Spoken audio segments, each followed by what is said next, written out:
সরকারের কাছে এখন দুটো অপশন আছে। হয় তাদেরকে মেহের আফরোজ শাওনকে, অভিনেত্রী মেহের আফরোজ শাওনকে গ্রেপ্তার করতে হবে, আর না হলে তাকে অনাকাঙ্ক্ষিত, যেটি আমরা চাইছি না, কোনোভাবেই কাঙ্ক্ষিত না, এবং এইটি হবে একটি বেআইনি কাজ। বরাবরই এটি বেআইনি কাজ এবং এটির সমালোচনা করেছি, এটির পক্ষে আমি মোটেই নেই। কিন্তু তারপরও যদি সরকার শাওনকে গ্রেপ্তার না করে, তাহলে শাওন কিন্তু মবের শিকার হবেন, যেটিকে আমরা মবক্রেসি, মবতন্ত্র, মব বলি। শাওনের ভাগ্যে কিন্তু তেমনটি জুটবার সম্ভাবনা দেখা যাচ্ছে। পুরো আশঙ্কা তৈরি হয়েছে। প্রিয় দর্শক শ্রোতা, আসসালামু আলাইকুম এবং অফুরন্ত শুভকামনা সবার জন্যে। সো শাওন নামায় গত দুদিন ধরে কি ঘটছে নিশ্চয়ই আমরা সবাই অবগত আছি। আপনারা তো আছেনই, সামাজিক যোগাযোগ মাধ্যমের বাইরে কেউ নেই। আমি খুব বেশি অ্যাক্টিভ নই, আসলে একেবারেই অ্যাক্টিভ নই। সামাজিক যোগাযোগ মাধ্যমে কি হচ্ছে আমি খুব বেশি খোঁজখবর রাখি না সামহাউ। সো আপনারা অনেক অ্যাডভান্সড এই বিষয়ে, অনেকেই আপনারা খোঁজখবর রাখেন, প্রতি মিনিটে কি হচ্ছে আপডেটস আছে আপনাদের কাছে। সো শাওন সম্পর্কে আপনারা কিন্তু অবগত আছেন কম বেশি। প্রিয় দর্শক শ্রোতা, জুলাই বর্ষপূর্তি, দ্বিতীয় বছরে পা দিয়েছি আমরা। জুলাই অভ্যুত্থান হয়েছে এই দেশে 2024-এর 5 আগস্ট। তো সেই বর্ষপূর্তিতে জুলাই মাসের 1 তারিখে, এটি ছিল গতকালকের আগের দিন, বুধবার, পহেলা জুলাইতে অভিনেত্রী মেহের আফরোজ শাওন, তো আমি তাকে অনেক সময় ভালোবেসে নডি বলে ডাকি, কারণ অভিনেত্রীর প্রতিশব্দ নটি। নটিকে আমাদের অঞ্চলে গ্রামের লোকেরা নডি বলে। তো এই নডি শাওন বুধবার 1 জুলাই একটি পোস্ট দিয়েছিলেন তার ফেসবুকে, আর সেই পোস্টকে ঘিরে এই দুদিন ধরে পুরো দেশ উত্তাল। সামাজিক যোগাযোগ মাধ্যমে সম্ভবত সবচেয়ে বেশি আলাপ হচ্ছে এই শাওনের বুধবারের পোস্ট নিয়ে। যেই পোস্টে তিনি লিখেছিলেন জুলাই সিডিআই হ্যাশট্যাগ দিয়ে জুলাই সিডিআই লিখেছিলেন তিনি। প্রিয় দর্শক শ্রোতা, আমি আন্দাজ করছি যে সিডিআই দিয়ে তিনি কি বোঝাতে চেয়েছেন আপনাদের প্রায় সকলেরই জানা আছে। আমার মতো সামাজিক যোগাযোগ মাধ্যম ব্যবহারে যদি কেউ জনৈক অভিজ্ঞ প্রধান শিক্ষক থেকে থাকেন, অ্যান এক্সপার্ট হেডমাস্টার, তার জন্যে সিডিআই কথাটিকে বাংলা একটি গালির জন্য, গালিটি আড়াল করবার জন্যে সিডিআই দিয়ে লেখা হয়। এটি সামাজিক যোগাযোগ মাধ্যমের অ্যালগোরিদমকে ফাঁকি দেবার জন্যে, কারণ বাংলায় সেই গালিটি ব্যবহার করলে অ্যালগোরিদম সেটি পছন্দ করবে না, রেস্ট্রিকশন আসতে পারে। তাই এই টার্মটি ব্যবহার করা হয় সিডিআই। তো বাংলা একাডেমি ডিকশনারি আমাদের সিকে চ পড়তে বলছে, অর্থাৎ ইংরেজি সি লেটারটিকে চ উচ্চারণ করতে বলছে। তো যদি তাই হয়, তাহলে প্রথম আদ্যক্ষর সি দিয়ে আমরা চ পেলাম, ডি দিয়ে ইংরেজি ড বোঝায়, বাংলা দ বোঝায়, এক্ষেত্রে বাংলা দ নিতে হবে, আর আই দিয়ে রস্বই পড়ব আমরা। সো চ পেলাম, দ পেলাম, রস্বই পেলাম।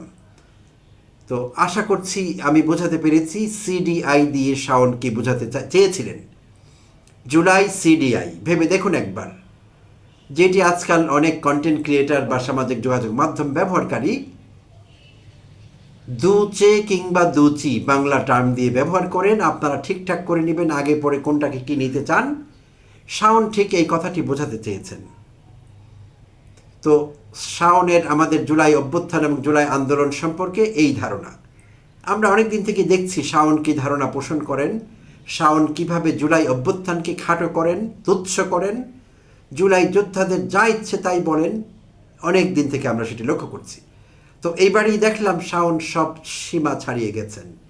প্রিয় দর্শক শ্রোতা, অনেক বছর আগের কথা, মার্কিন যুক্তরাষ্ট্রের নিউ ইয়র্ক শহরে তখন আমি ছিলাম। তো আমি যেখানে কাজ করতাম, আমার কাজের জায়গায় একজন বাঙালি মহিলা ছিলেন, আমার কলিগ, শিক্ষিতা। তো অনেক বছর আগে থেকে যুক্তরাষ্ট্রে থাকছিলেন, তো যুক্তরাষ্ট্রের অনেক কিছুই তার শেখা হয়ে গেছে, এর মধ্যে গালিগুলো শিখে ফেলেছেন। তো এফ ওয়ার্ড যেটি আছে, আমেরিকানরা পরস্পরকে যখন তখন বলে, এফ ওয়ার্ড ব্যবহার করে তারা, আই এফ ইউ এরকম। তো সে আমার কলিগ বাঙালি ভদ্রমহিলা, যেহেতু গাড়িটি শিখেছেন, নিজেকে স্মার্ট মনে করেন, তো একবার একটি অনুকূল পরিবেশে তিনি সুযোগ পেয়ে গেলেন কোনো এক আমেরিকান কাস্টমারের, আমরা কাস্টমার সার্ভিসে ছিলাম দুজনই, আমি এবং উনি। তো সুযোগ পেয়ে গেলেন এক আমেরিকান কাস্টমার কোনো কারণে তাকে বিরক্ত করেছেন, প্রতি উত্তরে তিনি তাকে বললেন, এফ ওয়ার্ড ব্যবহার করলেন, IFU বললেন। তো তখন আমেরিকান কাস্টমারটি তাকে বললেন, oh please do it, I need it. সুপ্রিয় দর্শক শ্রোতা, বাকি কথাটি আপনারা বুঝে নেবেন।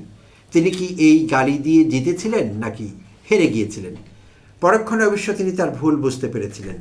তাকে যখন সে আমেরিকান কাস্টমার বলেছিলেন, I need it, please do it to me, তিনি বুঝতে পেরেছিলেন যে তিনি ভুল করেছেন, এটি বলা তার ঠিক হয়নি। সো শাওন তেমন একটি ভুল করলেন। শাওন এইটি করতে চান কি না আমরা জানি না আসলে। আর জুলাই একটি কনসেপ্টের নাম, এটি একটি অ্যাবস্ট্রাক্ট কনসেপ্ট। জুলাইকে আমরা ধরতে পারি না, আমরা উপলব্ধি করতে পারি।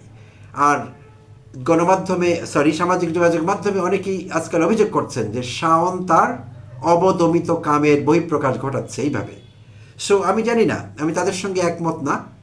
তারা বলছেন অনেকেই শাওনের অবদমিত কামের কথা বলছেন তারা। হ্যাঁ, একটা সময় ছিল, কারণও হয়তো ছিল শাওনের অবদমিত কামের, কিন্তু আজকাল তো সেটির আর দরকার হয় না, সেটি আর অবদমিত থাকবার দরকার নেই। চাইলেই প্রকাশ করা যায়, বাস্তবায়ন করা যায়, রিয়েলাইজেশন সম্ভব। তো এখন কেন সেটি হতে হবে?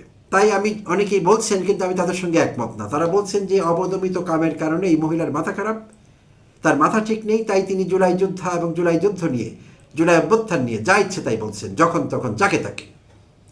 ইতিমধ্যে আমি ইতিপূর্বে আমার চ্যানেল থেকেও একাধিক এপিসোড করেছি তাকে নিয়ে, তার এই অশ্রাব্য কথাবার্তা নিয়ে। তো আজও একটি এপিসোড করতে বাধ্য হলাম। তো আমি জানি না তিনি কি জিতেছেন নাকি হেরেছেন জুলাই CDI বলে।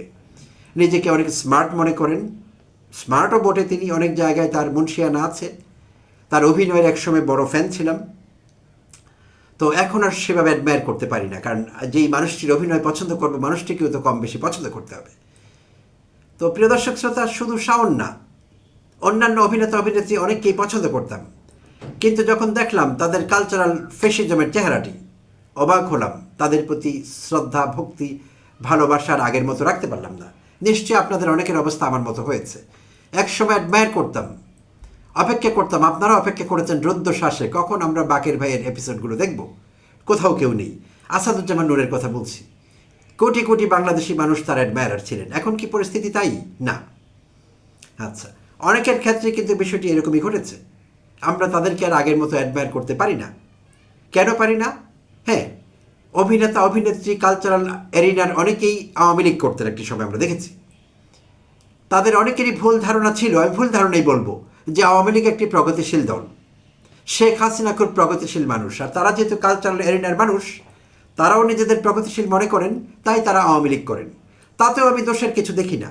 কিন্তু যখন প্রমাণ হলো 15 বছর ধরে আওয়ামী লীগ এই দেশে মানবতা বিরোধী অপরাধ করেছে, বাংলাদেশের কয়েক লক্ষ কোটি টাকা বিদেশে পাচার করেছে তারা, আওয়ামী লীগের নেতাকর্মীরা, ইনক্লুডিং হাসিনা। কারণ হাসিনার ডিরেক্ট ইনভলভমেন্ট ছাড়া, গ্রিন সিগন্যাল ছাড়া এটি ঘটতে পারেনি। তো দেশের টাকা বিদেশে লুট করে পাচার করেছে, মানবতা বিরোধী অপরাধ করেছে, এই দেশে আয়নাঘর করেছে, ক্যান্টনমেন্টকে তারা আওয়ামী অফিস বানিয়ে ফেলেছিল, রয়ের কার্যালয় ছিল আমাদের ক্যান্টনমেন্টে, দুঃখ রাখবার জায়গা পাই না, এই সব কিছু আওয়ামী আমলে ঘটেছে। তখন তাদের কোনো কষ্ট দেখি না। একটি মানুষ কালচারাল এরিনার কখনো বলেননি যে আমি আওয়ামী লীগ করি, আমি আপনাকেও ভালোবাসি প্রিয় প্রধানমন্ত্রী, বাট আপনার এই এই কাজগুলো, বা আপনার দলীয় নেতাকর্মীরা যা যা করছেন, বা আপনারা মানবতা বিরোধী যেসব কাজগুলো করছেন, এগুলো বন্ধ করতে হবে, এগুলো আমরা পছন্দ করি না। প্রিয় দর্শক শ্রোতা, একজন মানুষও কেউ আমাকে বলতে পারবেন না যে কোনো এই কালচারাল আঙ্গিনার কাউকে দেখেছেন যারা একটু হাই প্রোফাইল, যাদের অ্যাডমায়ারার্স, ফ্যান্স, ফলোয়ার্স অনেক বেশি, তাদের কেউ কোনো একদিন মুখ খুলেছিলেন হাসিনার মানবতা বিরোধী অপরাধের বিরুদ্ধে? কেউ আমাকে বলতে পারবেন না। খুব দুঃখজনক। আমি নিজেও কোনোদিন দেখিনি, অনেক চেষ্টা করেছি খুঁজে বের করতে একজন মানুষ আছেন কিনা কালচারাল আঙ্গিনার মানুষ এবং আওয়ামী লীগ করেন এবং হাসিনার এসব অপকর্মের বিরুদ্ধে কোনো একদিন মুখ খুলবেন। মুখ খুলেছেন, কোনোদিন পাইনি। সব সময় হতাশ হয়েছে। অবাক হয়ে লক্ষ্য করেছি তাদের কাছে গণতন্ত্র, প্রগতিশীলতা, মানবাধিকারের সংজ্ঞা হলো আপনাকে আওয়ামী লীগ করতে হবে, শেখ হাসিনাকে সমর্থন করতে হবে, প্রয়াত শেখ মুজিবকে বাপ ডাকতে হবে, নিজের বাপের নাম ভুলে যাবেন, তখন আপনি প্রগতিশীল, তখন আপনার মানবাধিকার নিয়ে তারা কথা বলবেন। আপনি আওয়ামী লীগ না করলে আপনি জঙ্গি, তাদের সঙ্গে থাকলে আপনি সঙ্গী, আর আওয়ামী লীগ না করলে আপনি জঙ্গি। তারা কিন্তু আমাদের এইভাবে ক্যাটাগরাইজ করেছে কালচারাল আঙিনার লোকেরা, এবং সেটি তারা প্রকাশ্যে আস্ফালন দেখিয়েছে আমাদের হাসিনার শেষ সময়টিতে। হাসিনার একেবারে দ্বিতীয় টার্মের শেষ থেকে শুরু করে তৃতীয় টার্মের অল্পই হাসিনা সময় পেয়েছিলেন, এই সময়টিতে আমরা দেখেছি সাংস্কৃতিক অঙ্গনের ব্যক্তিরা, কি গায়ক গায়িকা, অভিনেতা অভিনেত্রী, তারা হাসিনাকে সন্তুষ্ট করবার জন্য কি না করেছেন, কিভাবে না তারা হাসিনার পদলেহন করেছেন, সব আমরা দেখেছি প্রিয় দর্শক শ্রোতা। তাদের অনেকেই এখন পলাতক, কেউ জেলে আছেন, কেউ পলাতক জীবনযাপন করছেন। এখনও তাদের শিক্ষা হয়েছে কিনা জানি না, বিদেশে বসেও তারা অনবরত আওয়ামী লীগের পক্ষে, শেখ হাসিনা নামক পিশাচটির পক্ষে বয়ান তৈরি করে চলেছেন ক্রমাগত। তো মেহের আফরোজ শাওন ব্যতিক্রম নন, তিনিও তাদেরই একজন। এবং অজ্ঞাত কারণে শাওনকে আগে একবার পুলিশ হেফাজতে নিয়েছিল, কিন্তু পরে আবার তাকে ছেড়ে দেওয়া হয়। আমরা যদ্দূর জানি পরিবারের জিম্মায় নাকি তাকে ছেড়ে দেওয়া হয়, মুচলেখা দিয়ে তিনি সেখান থেকে রক্ষা পান। অনেকেই এখানে তার জামাতা, অন্তর্বর্তীকালীন সরকারের ডক্টর ইউনূসের উপদেষ্টা, আইন বিষয়ক উপদেষ্টা ডক্টর আসিফ নজরুলের কথা বলেন, যে আসিফ নজরুলের শাশুড়ি হওয়ার কারণে শাওন সেই যাত্রা রক্ষা পান। কিন্তু এখন তো আসিফ নজরুল নেই, অন্তর্বর্তীকালীন সরকার নেই, ডক্টর ইউনূস নেই। বিএনপি সরকার 5 মাস ধরে ক্ষমতায় আছে। এই 5 মাসে অসংখ্য উস্কানি কিন্তু শাওন দিয়েছে জুলাই অভ্যুত্থান নিয়ে। তো আমি কার কাছেই বা কী চাইছি? বিএনপির গায়ে লাগবে কেন কেউ যদি জুলাই অভ্যুত্থানকে ছোট করে, জুলাই যোদ্ধাদের খাটো করে? এটি তো বিএনপির গায়ে লাগবার কথা না। কারণ বিএনপির স্বরাষ্ট্রমন্ত্রী সংসদে বলে দিয়েছেন যে তারা অ্যাক্টিং করেছেন জুলাই অভ্যুত্থান নিয়ে। সো জুলাই সম্পর্কে তাদের আবেগ কতটুকু আমি জানি না, আই স্ট্রংলি ডাউট ইট। তো এনিওয়ে, যেটি বলছিলাম, তো বুধবার দিন শাওন এই পোস্ট দিয়েছিলেন জুলাই সিডিআই হ্যাশট্যাগে, আর গতকাল বৃহস্পতিবার তিনি আরেকটি পোস্ট দিয়েছেন। এবং আগের পোস্টের যেসব রিয়াকশন হয়েছে, লক্ষ লক্ষ মানুষ প্রতিবাদ করেছেন, ঘৃণা প্রকাশ করেছেন, তাকে প্রত্যাখ্যান করেছেন তার এই বক্তব্যকে, কিন্তু তার কিছু আসে যায়নি। গতকাল তিনি আবার আরেকটি পোস্ট দিয়েছেন প্রবল উৎসাহ উদ্দীপনায়। তার কাছে মনে হয়েছিল যে আগের পোস্টটি খুব সফল হয়েছে, তার ফলো আপ পোস্ট দেওয়ার দরকার একটি। তিনি গতকাল আরেকটি পোস্ট দিয়েছেন। তো সেই পোস্টে তিনি যেদিন হাসিনা পালিয়ে গেলেন 5 আগস্ট 2024, জুলাই আন্দোলনের প্রেক্ষিতে হাসিনাকে পালিয়ে যেতে হলো, তো সেই 5 আগস্ট দুপুরের পর লাখো জনতা ঢুকে পড়েছিলেন গণভবনে, হাসিনা যেখানে থাকতেন। এবং সেখানে লুটপাট হয়েছে, অনেক কিছু হয়েছে, সেখানে ভাঙচুর হয়েছে, এবং অনেককে দেখা গিয়েছে হাসিনার রান্না করা খাবার, হাসিনার জন্য রান্না করা খাবার, দুপুরের খাবার খেতে। অনেকে সেখানকার পুকুরের মাছ ধরে নিয়ে গেছেন, অনেকে হাঁস ধরে নিয়ে গেছেন, অনেকে হাসিনার ব্যক্তিগত ব্যবহার্য জিনিসপত্র নিয়ে গেছেন।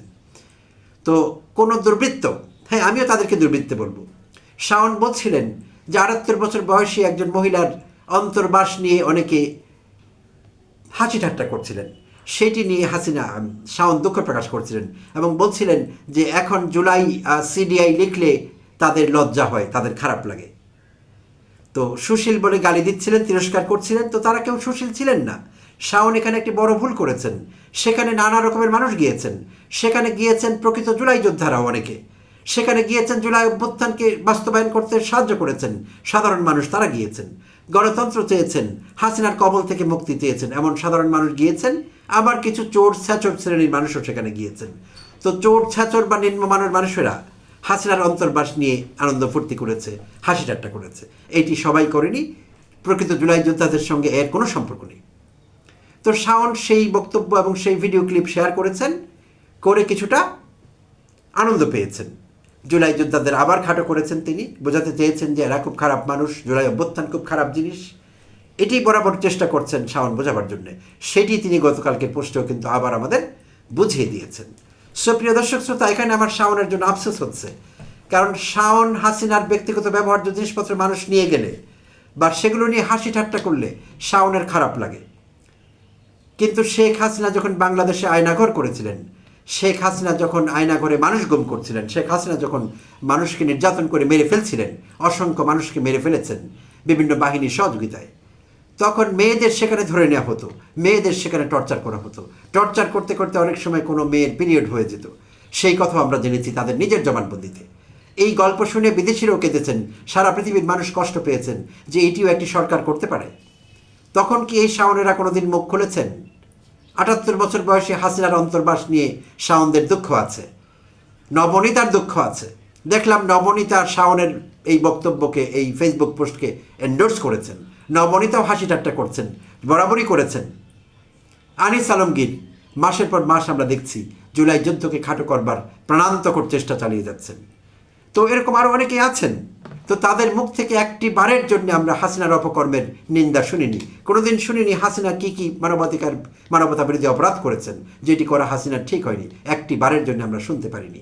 তো এখন তাদের সমস্ত বয়ান হাসিনার পক্ষে, আওয়ামী লীগের পক্ষে, আর আমাদের সেটি সহ্য করতে হচ্ছে। তো আমি সহ্য করলেও বাংলাদেশের আরও অনেক মানুষ আছেন, তারা সেটি সহ্য করবেন না। যারা জুলাই অভ্যুত্থানের সরাসরি ভিকটিম হয়েছেন তারা কিন্তু সেটি সহ্য করবেন না। তাই বলছিলাম শুরুতেই, প্রিয় দর্শক শ্রোতা, সরকারের কাছে দুটো অপশন আছে। শাওনের নিরাপত্তার জন্যই শাওনকে গ্রেপ্তার করা দরকার, গ্রেপ্তার করে জেলে রাখা দরকার শাওনকে অনির্দিষ্টকাল পর্যন্ত, যতক্ষণ না শাওন তওবা পড়ে বেরিয়ে বলছে যে আমি আর হাসিনার পক্ষে বয়ান তৈরি করব না, হাসিনা মানবতা বিরোধী অপরাধ করেছিলেন, আমি বুঝতে পারিনি, ততদিন পর্যন্ত তাকে কারাগারে রাখা দরকার। এতে তারও লাভ হবে, মবের হাত থেকে তিনি বেঁচে যাবেন। না হলে যে কোনো দিন যে কোনো কিছু ঘটে যেতে পারে, এবং সেটি সরকার থামাতে পারবে না, থামাতে পারেনি গত 5 মাসেও। সো শাওনের ক্ষেত্রেও সেটি ঘটবে না।